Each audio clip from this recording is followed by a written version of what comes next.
الله تعالى بركاته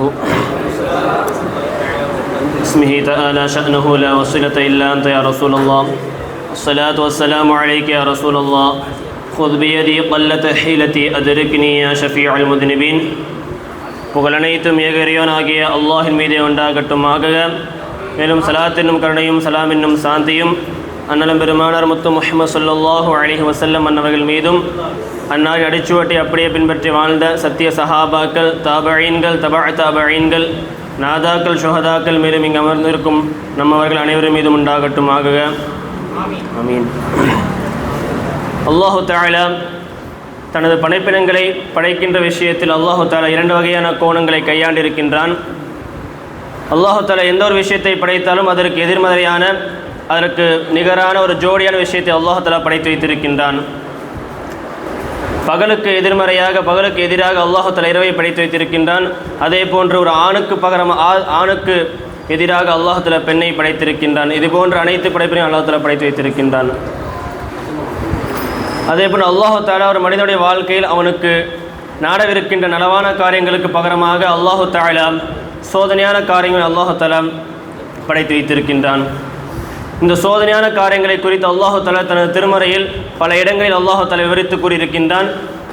அந்த வசனங்களை ஆய்வு செய்த ஆய்வாளர்கள் அந்த சோதனை என்பது எதற்காக நிகழ்கிறது என்பதை மூன்று வகையாக பிரித்து வைத்திருக்கிறார்கள். முதலாவதாக, ஒரு சோதனை என்பது ஒரு மனிதன் தன் வாழ்க்கையில் அவன் செய்கின்ற தவறை நினைத்து வருந்தி அல்லாஹு தஆலாவின் பக்கம் மீள வேண்டும், அல்லாஹு தஆலாவின் பக்கம் திரும்ப வேண்டும் என்பதின் காரணமாக அல்லாஹு தஆலா இறக்குகிறார் என்று குறிப்பிட்டிருக்கிறார்கள். அல்லாஹு தஆலா தனது திருமறையில் குறிப்பிட்டிருக்கின்றான், வபலௌனாஹும் பில் ஹஸனாத்தி வஸ்ஸய்யிஆத்தி லஅல்லஹும் யர்ஜிஊன். நிச்சயமாக நாம் மனிதர்களுக்கு நலவான காரியங்களையும் தீமையான காரியங்களையும் இறக்குவதை கொண்டு நாம் மனிதனை சோதிக்கிறோம் என்று அல்லாஹு தஆலா குறிப்பிட்டிருக்கிறான். அதே சமயத்தில் மேலும் இந்த சோதனை எதற்காக நாம் இறக்கிறோம் என்றால், அந்த மனிதன் அந்த சோதனையின் மூலம் என் பக்கம் திரும்ப வேண்டும், என் பக்கம் ருஜுவா ஆக வேண்டும் என்பதற்காகத்தான் நான் சோதனை இருக்கிறேன் என்று அல்லாஹு தஆலா குறிப்பிட்டிருக்கிறான். அதே போன்று எச்சரிக்கும் விதமாக வேறொரு வசனத்தில் அல்லாஹு தஆலா குறிப்பிட்டிருக்கிறான், ஃபலௌலா இத் ஜாஅஹும் பஅஸுனா தضرعوا. மக்களிடத்தில் நம்முடைய புறத்திலிருந்து சோதனை வரும் பொழுது அந்த மக்கள் அந்த சோதனையின் மூலம் நம்மின் பக்கம் மீள வேண்டாமே என்று அல்லாஹு தஆலா கண்டிக்கும் விதமாக அல்லாஹு தஆலா குறிப்பிட்டிருக்கிறான். ஆக இந்த இரண்டு வசனத்தின் மூலமாக அல்லாஹு தஆலா நாம் மனிதனுக்கு சோதனை என்பதை அந்த மனிதன் நம்மின் பக்கம் திரும்ப வேண்டும், அவன் செய்த பாவமான காரியத்தை நினைத்து அவன் வருந்த வேண்டும் என்பதற்காகத்தான் இருக்கிறோம் என்று அல்லாஹு தஆலா குறிப்பிட்டிருக்கிறான்.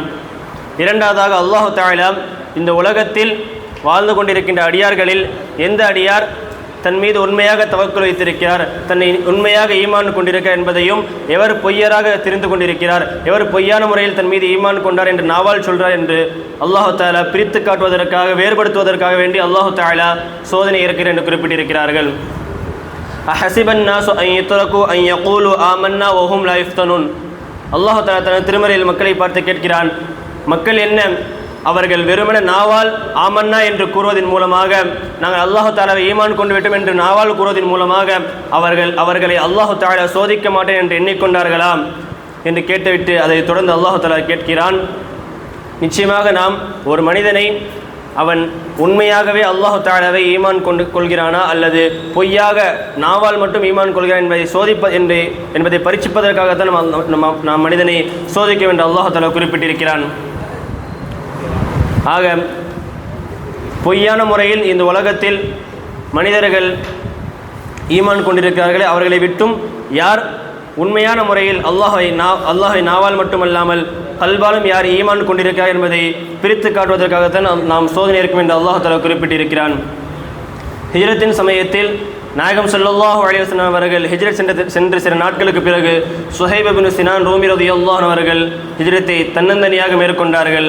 அவர்கள் எந்த ஒரு மக்கத்து காஃபிர்கள் கண்ணில் பட்டுவிடக்கூடாது என்பதற்காக வேண்டி நண்பகல் வேளையில் ஹிஜ்ரத்தை மேற்கொண்டார்கள்.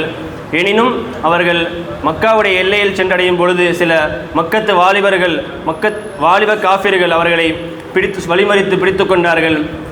அந்த மக்கத்து காஃபிர்கள் அவர்கள் சுஹைப் ரலியல்லாஹு அன்ஹு நோக்கி, நீ ரோம் நாட்டிலிருந்து வெறும் கையோடு இந்த மக்காவிற்கு வந்தாய், மக்காவில் வந்து மக்கத்து வாசிகளோடு சேர்ந்து வியாபாரம் செய்து நீ இங்கே செல்வந்தனாக மாறிவிட்டாய், இப்பொழுது செல்வந்தனாக மாறியதற்கு பிறகு இஸ்லாத்தை ஏற்றுவிட்டு நீ மதீனாவிற்கு அவனுடைய செல்வத்தை எடுத்து செல்கிறாயா, உன்னை நாங்கள் விடமாட்டோம் என்று அவர்கள் கூறினார்கள்.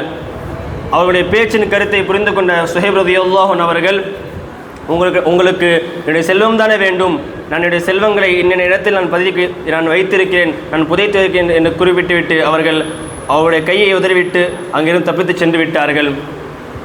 சுஹைப் ரலியல்லாஹு அன்ஹு அவர்கள் அவருடைய அனைத்து செல்வத்தையும் அல்லாஹு தஆலாவிற்காக விட்டுவிட்டு அல்லாஹு தஆலாவை ஈமான் கொண்டு தன்னுடைய அனைத்து செல்வத்தையும் விட்டுவிட்டு அவர்கள் வெறும் கையோடு ஹிஜ்ரத்தை மேற்கொண்டார்கள்.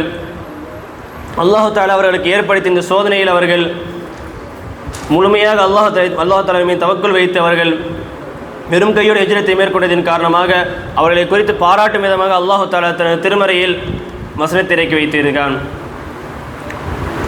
மேலும் மூணாவதாக அல்லாஹு தஆலா தனது நல்லடியார்களுக்கு அவருடைய அந்தஸ்தை உயர்த்த வேண்டும் என்பதற்காக வேண்டி அல்லாஹு தஆலா அவர்களுக்கு சோதனை இறக்குகிறான் என்று குறிப்பிட்டிருக்கிறார்கள். லதுபுலவுன்ன ஃபீ அம்வாலிக்கும் வ அன்ஃபுசிக்கும், நாம் நம்முடைய நல்லடியார்களுக்கு அவருடைய செல்வத்திலேயும் அவருடைய உயிர் சார்ந்த விஷயத்திலேயும் நாம் அவர்களை சோதிப்போம் என்று அல்லாஹு தஆலா குறிப்பிட்டுவிட்டு அதன் தொடர்ச்சியில் வ இன் தஸ்பிரு வ தத்தகு, எந்த முஸ்லீம்கள் அதில் இந்த சோதனையில் பொறுமையை கையாளுகிறார்களோ, பொறுமையாக இருக்கிறார்களோ, மேலும் வத்தத்தகு அல்லாஹ் தஆலாவின் பக்கம் உண்மையான நம்பிக்கை வைத்திருக்கிறார்களோ, ஃபஇன்ன ذلك من عزم الامور, அவ்வாறு அவர்கள் அந்த சோதனையை பொறுமையாக கையாண்டு அல்லாஹ் தஆலாவின் மீது முழுமையாக தவக்குல் வைப்பதுதான் ஆக சிறந்த ஒரு வீரச் செயலாக இருக்கும் என்று அல்லாஹ் தஆலா குறிப்பிட்டிருக்கிறான். மேலும் நபி ஸல்லல்லாஹு அலைஹி வஸல்லம் குறிப்பிட்டிருக்கிறார்கள், மன் யரீது பிஹி கைரன் ஃபயஸீபு மின்ஹு, அல்லாஹ் தஆலா எந்த ஒரு மனிதருக்கு நலவை நாடுகிறானோ, நலவை தர வேண்டும் என்று நாடுகிறானோ அந்த மனிதருக்கு அல்லாஹ் தஆலா சோதனையை முதல் கட்டமாக தருவான் என்று நபி ஸல்லல்லாஹு அலைஹி வஸல்லம் குறிப்பிட்டிருக்கிறார்கள். ஹதரத் உம்மு சலமா ரலியல்லாஹு அன்ஹா அவர்கள் தனது கணவன் அபூ சலமா ரலியல்லாஹு அன்ஹு அவர்கள் மீது மிகுந்த அதிகமான காதல் கொண்டிருந்தார்கள், மிகவும் நேசம் கொண்டிருந்தார்கள்.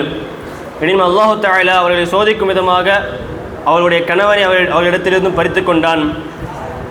உம்மு சலமா ரலியல்லாஹு அன்ஹா அவர்கள் அந்த சோதனையிலும் அல்லாஹ் தஆலாவை மறந்துவிடாமல் நபி ஸல்லல்லாஹு அலைஹி வஸல்லம் அவர்கள் சோதனையின் பொழுது எந்த துஆவை ஓத வேண்டும் என்று கற்றுக் கொடுத்தார்களோ அந்த துஆவை அவர்கள் விடாப்பிடியாக தனது இத்தா காலத்தில் ஓதி வந்தார்கள். எனினும் அவர்கள் மனதில் ஒரு சின்னம் எண்ணி தோன்றிக் கொண்டே இருந்தது. தனது மீது உயிராக காதல் வைத்திருந்த அபூ சலமா ரலியல்லாஹு அன்ஹு அவர்களை விட எந்த ஒரு சிறப்பான மனிதனை கிடைத்துவிடும் என்று அவர் எண்ணத்தோடு அவர்கள் இவ்வாறு துஆ செய்து கொண்டிருந்தார்கள். அல்லாஹும்ம அஜுர்னி ஃபீ முஸீபத்தி வ குலிஃப்னி கைர மின்ஹா, யா அல்லாஹ் என்னுடைய சோதனையில் எனக்கு நீ தந்த சோதனையில் எனக்கு நீ நல்ல குறையை தருவாயாக, மேலும் அதே போன்று நான் இந்த சோதனையின் காரணமாக நான் இழந்ததை விட எனக்கு நீ நல்ல பகரத்தை தருவாயாக என்று அல்லாஹ் தஆலா துஆ செய்து கொண்டே இருந்தார்கள். இந்த அவர்கள் உம்மு சலமா ரலியல்லாஹு அன்ஹா அவர்கள் ஏற்பட்ட சோதனையின் மீது அவர்கள் முழுமையாக அல்லாஹ் மீது தவக்குல் வைத்ததன் காரணமாகவும் பொறுமையாக இருந்ததன் காரணமாகவும் அல்லாஹ் தஆலா அவருடைய கணவராகிய அபூ சலமா ரலியல்லாஹு அன்ஹு அவர்களை விட மிகவும் சிறந்த மனிதராக நாயகம் ஸல்லல்லாஹு அலைஹி அவர்களை அவருடைய கணவனாக ஆக்கி வைத்தான்.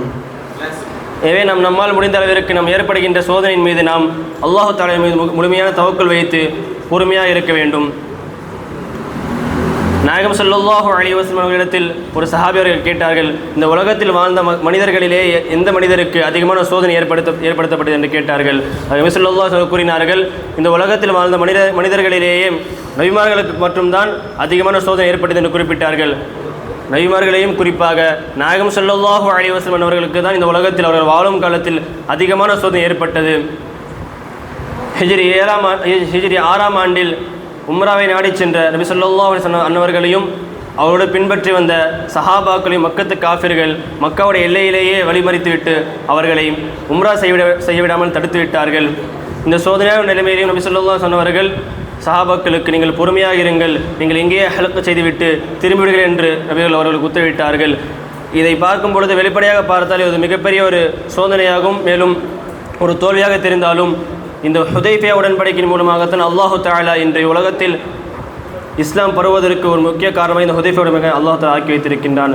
எனவே நமக்கு ஏற்படுகின்ற சோதனையில் நம்மால் முடிந்த அளவிற்கு அல்லாஹ் தஆலா மீது தவக்குல் வைத்து பொறுமையாக இருந்தால் நமக்கு ஏற்படுகின்ற சோதனை அல்லாஹ் தஆலா நீக்கி நமக்கு மிகப்பெரிய ஒரு வெற்றியை தர என்று துஆ செய்து முடித்துக் கொள்கிறேன். அஸ்ஸலாமு அலைக்கும்.